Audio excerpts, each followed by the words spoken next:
कैसर साहब, लोग बहुत अदम इत्मीनान का इजहार कर रहे हैं इस बजट पर भी। आप कमेटी में बुलाते रहे इसहाक डार साहब, वो नहीं आए। क्या आपको कॉन्फिडेंस है जो बजट आया उस पर ये सब कुछ हम अचीव कर लेंगे और इससे कोई बेहतरी आ जाएगी? बिस्मिल्लाहिर्रहमान। देखिए, हमारे जो इस वक्त सिचुएशन है ना मईशत की, वो इंतहाई दिगर गु है, इसमें कोई शक नहीं है। लेकिन सबसे बड़ी बात तो ये है कि महंगाई है जो कि बहुत ज़्यादा हिट कर रही है हर एक को, और उसका कोई हल हम पूरा काफ़ी अरसे से नहीं निकाल पाए। पिछली हुकूमत भी नहीं निकाल पाई और ये हुकूमत भी नहीं निकाल पाई।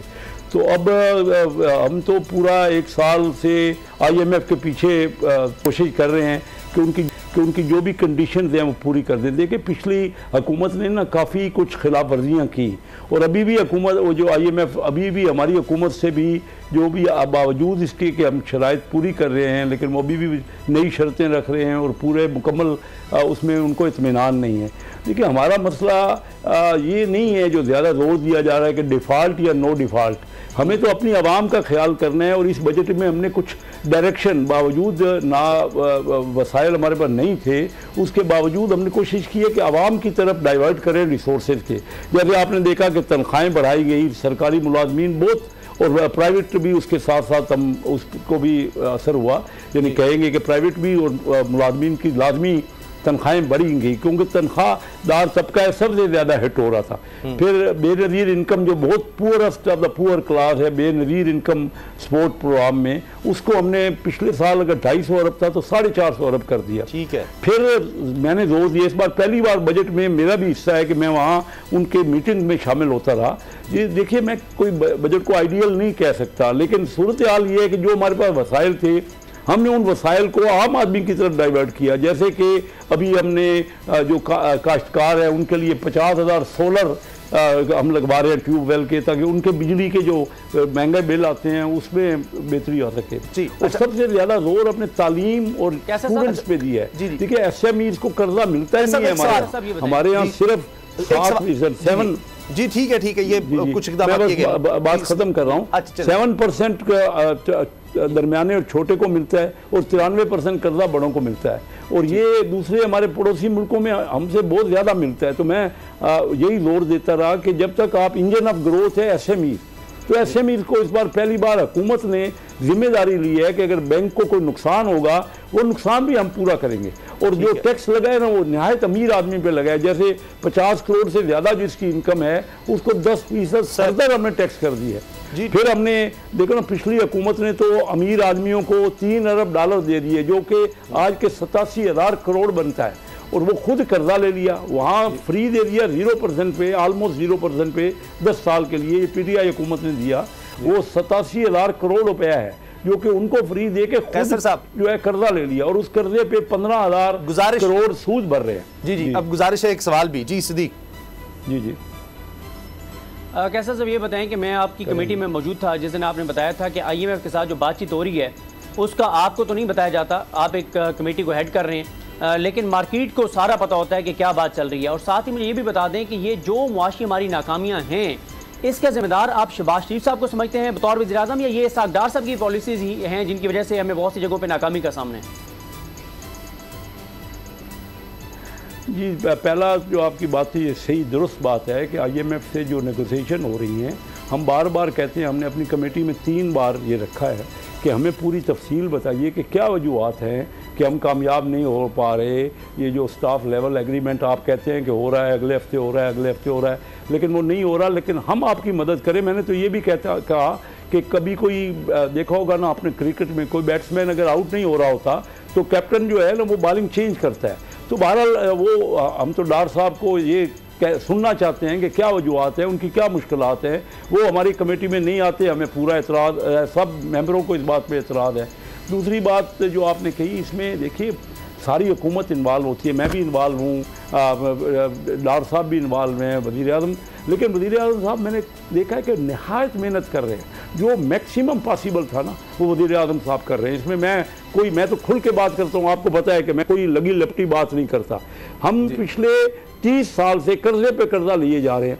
अब इस वक्त 60,000 अरब रुपए तो कर्जा है, और 7,000 अरब रुपए तो सिर्फ सूद देना कर देगा। कोई भी हुकूमत आ जाएगी ना, आइंदा आप बेहतरीन किस्म के और कोई भी ले आएंगे, कोई भी पार्टी, क्योंकि पार्टियां तो आपके पास 3 मेन पार्टियां थीं, तीनों पार्टियों को पिछले 15 सालों में मौका मिला, लेकिन रिजल्ट तो 15 साल पहले का पाकिस्तान बेहतर था आज से, इसमें कोई शक नहीं है कि आवाम जो है पिस गई है, उसको मुश्किलात हैं, मामलात हैं।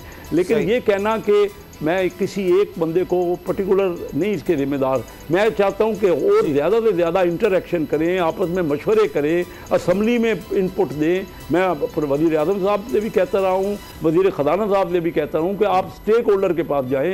एक आदमी कितना भी काबिल हो वो नहीं सोच सकता, हम सब मिल के कोई ना कोई हल निकालें। इस वक्त हम बड़ी मुश्किल में हैं और मैंने आज से 14 महीने पहले बात की थी असम्बली में, 25 मिनट की मेरी तकरीर है, मैंने ये कहा था कि हमारी मुईशत वेंटिलेटर पे है, कोई एक डॉक्टर उसको ठीक नहीं कर सकेगा, डॉक्टरों का बोर्ड बिठाए। उस वक्त ये इलेक्शन करते थे 1.25 साल पहले, तो मैं कहता था इलेक्शनों से तो मसला हल नहीं होगा जी, उस वक्त की बात कर रहा हूँ। सही जी, ठीक है। तो हमने सब ने मिलकर चार्टर ऑफ इकोनॉमी करनी है, बहुत ही तकलीफ दे मराइल से गुजरना। बिल्कुल, अल्लाह करे कि सब मिलकर इस पर जरूर सोचें। मुजम्मिल का सवाल। जैसे साहब, ये आपकी इकोनॉमिक मैनेजमेंट तो एक तरफ, लेकिन अभी हम डिस्कस कर रहे थे कि फाइनेंशियल ईयर 2023 में पाकिस्तान ने 3.7 अरब डॉलर लूज कर दिए रेमिटेंस में, तो वो क्यों हो रहा है, उसकी एक्सप्लेनेशन क्या है? उसकी एक्सप्लेनेशन तो सीधी आपको मेरे से ज़्यादा इल्म है। जब ओपन मार्केट का रेट इंटरबैंक से ज़्यादा होगा तो कोई भी जो हमारे बेचारे भेजने वाले हैं रेमिटेंट, वो ऑफिशियल चैनल से तो भेज नहीं रहे, वो अनऑफिशियल हुंडी के ज़रिए भेजते हैं। और बिल्कुल आपने दुरुस्त कहा कि ये हमारी पॉलिसियाँ ही हैं ना, लेकिन हम क्या करें, इस वक्त मुश्किलात इतनी हैं, IMF ने हमें बहुत ज़्यादा दबाव डाल दिया है और हमारा मुल्क जो है ना, इसीलिए तो मैं कह रहा हूं कि ये वक्त ऐसा है कि जो भी अच्छी राय देता है हर ओपन मार्केट का आप अलग रखें, वो उसकी तो शर्त ही है और वो शर्त नहीं पूरी हो रही। आप फरमा रहे हैं नई शराइत। सर, जब IMF से जो भी बात होती है, जो रिपोर्ट होती है, जिनमें शहबाज राना साहब, मैं कोट कर देता हूं, मेहताब हैदर साहब, सीनियर जितने भी लोग हैं, वो बताते हैं जी, वो नाम न जाहिर करने की शर्त पर ही बताया जाता है जी हमारी शराइत को नहीं है, वो 6 अरब डॉलर का अरेंज करना था दोस्त ममालिक से, वो नहीं हो सका। फरम दस्तगीर साहब कहते हैं जी दोस्त ममालिक हमारी उस तरह मदद नहीं कर रहे, जो डॉलर पैरिटी है वो भी नहीं हो सकी। बजट कहा गया, वज़ीर आज़म ने कहा जी हमने उनको इस शर्त पे कहा, ज़बानी बात हुई थी कि जी बजट हम आपसे शेयर करते हैं, तो जब शेयर किया उसके बाद फिर 35% कहा गया जी, बहस हुई है और कहा 35% इजाफा कर दें। इसका मतलब है जो बजट IMF से शेयर किया था उसमें 35% इजाफा नहीं था तनख्वाहों में। तो ये मामला तो है, नई शराइत नहीं, शायद हम पुरानी भी पूरी नहीं कर पा रहे। ये बात दुरुस्त है। देखिए, जब डार साहब ने वजारत ख़जाना का ओहदा संभाला तो उन्होंने कहा जी रेट ये डॉलर का 200 हो जाएगा, उस वक्त से 230-35 का रेट चल रहा था। अगर आप आर्टिफिशियल रेट रखेंगे तो उससे क्या हुआ कि इंपोर्ट तो हुई नहीं, पुराने जो माल आए हुए थे वो इससे पहले ही डॉक्यूमेंट सारे पड़े हुए थे, वो इंपोर्ट जो वो 2-2, 3-3 महीने वो सारे माल इंपोर्ट के, क्योंकि हमारी ह्यूज इंपोर्ट है पाकिस्तान की, 6-7 अरब डॉलर महीने की थी, अब जो घट के हमने 4 अरब डॉलर तक स्क्वीज कर दी, तो उससे महंगाई बहुत बड़ी ना, अनऑफिशियल स्मगलिंग हो रही है, उसकी वजह से कई किस्म के मल्टीफेरियस प्रॉब्लम हैं। अगर आपको ये वीडियो पसंद आई तो सब्सक्राइब करें और बेल पर क्लिक करें। बजट 2023-24 की सबसे बड़ी ट्रांसमिशन, बोल एक मर्तबा फिर सबसे आगे।